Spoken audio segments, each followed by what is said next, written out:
Welcome to the ISB show. I'm your host Sahil here with Ishana. We are back talking U.S. women's national team. We finally get to talk about the women's team. It's time for them to get back to action, Ishana, this year, and a lot to talk about because, man, there's been a lot of moves that are made by the players. A lot to discuss. Some big moves. Let's get into it. I know. I'm like, where have I been? I've been waiting to talk about this.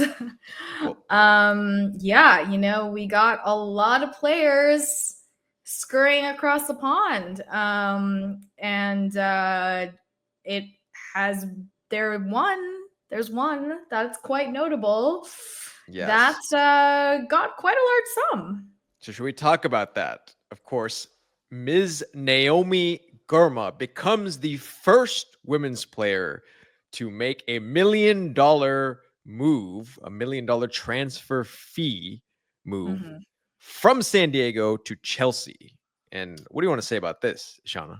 I mean, I just think it's so funny that she is obviously the best defender in the world, and yet she did not get nominated for the Ballon d'Or. I just find that just so interesting. Travesty.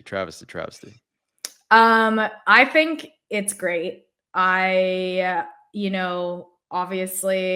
I want to talk about this a little bit more, but I do think it brings up a question of NWSL versus WSL. Like, is it going to set the precedent of all of these players are going to have to flock to Europe to be taken seriously? Obviously, I don't think that's true. However, I just think you can't deny a lot of, first of all, just the sheer number of tournaments and competition that happens there. And then, there's also, I just watched the WSL, the Arsenal versus Tottenham in the North London derby at Emirates, and like the crowd and the passion and like playing in that stadium, there's obviously a lot of clout that comes along with that. So as much as I think NWSL getting rid of the draft was a great move, and it's amazing that the salary caps have gone up and there's just been a general uptick, I do wonder if this is the start of a big wave, because it wasn't just Naomi Girma as well. Yes. We got Nighswonger, who's joining her buddy Emily Fox at Arsenal. We have Crystal Dunn going to PSG. And I feel like at that age as well, to transfer to PSG is a very interesting move.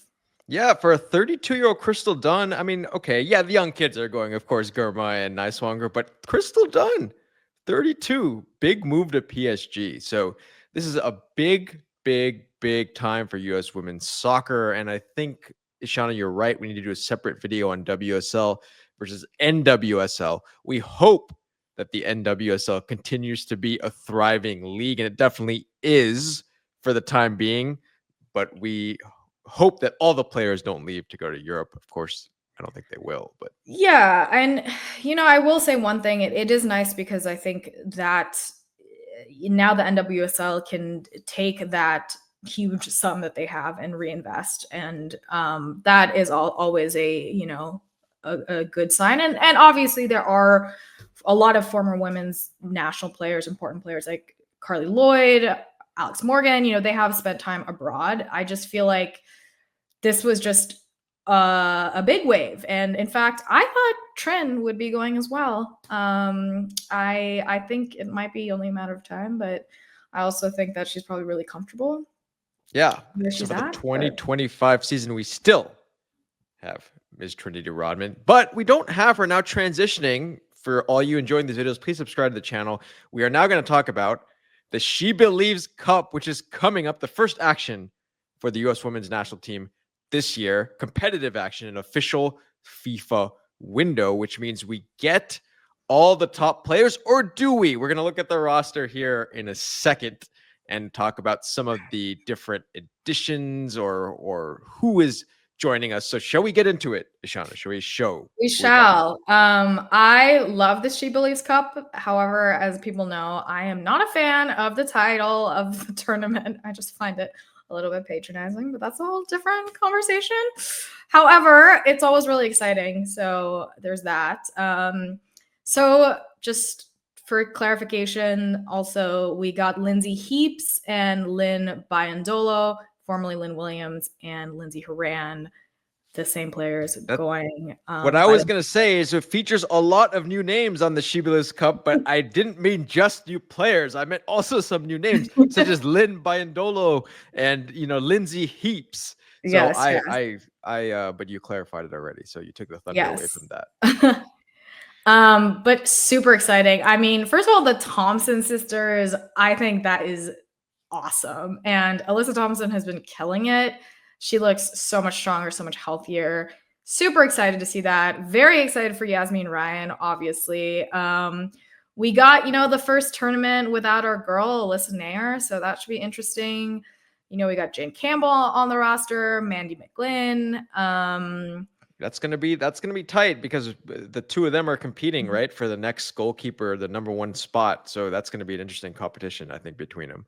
I assume Emma Hayes is gonna just rotate.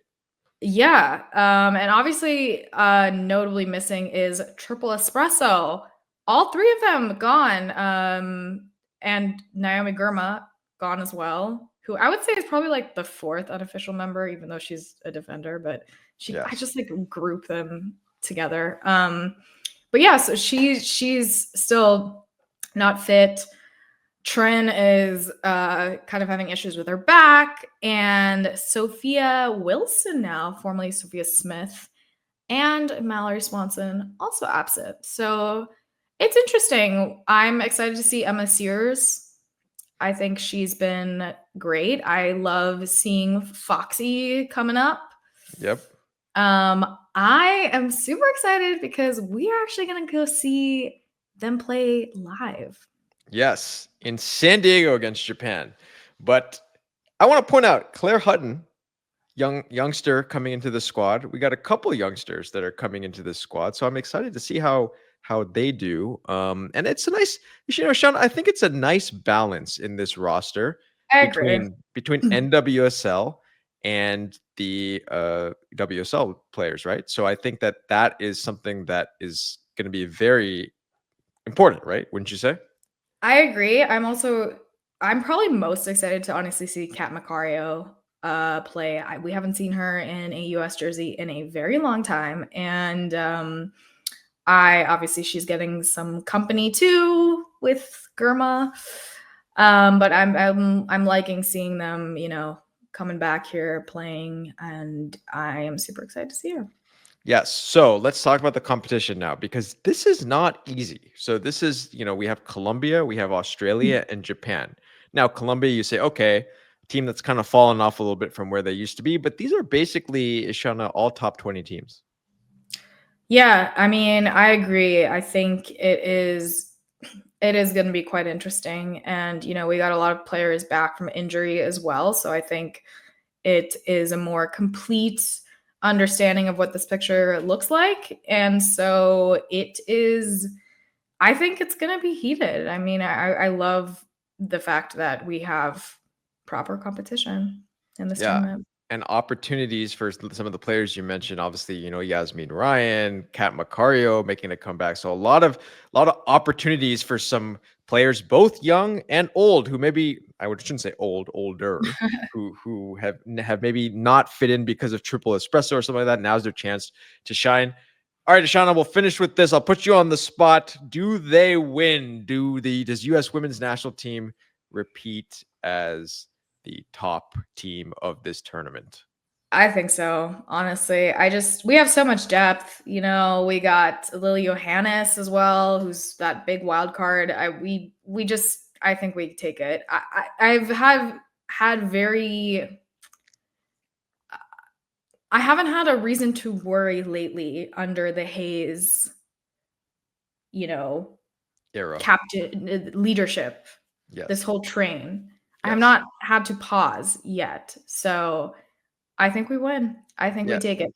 However, not having Triple Espresso might be a bit harder.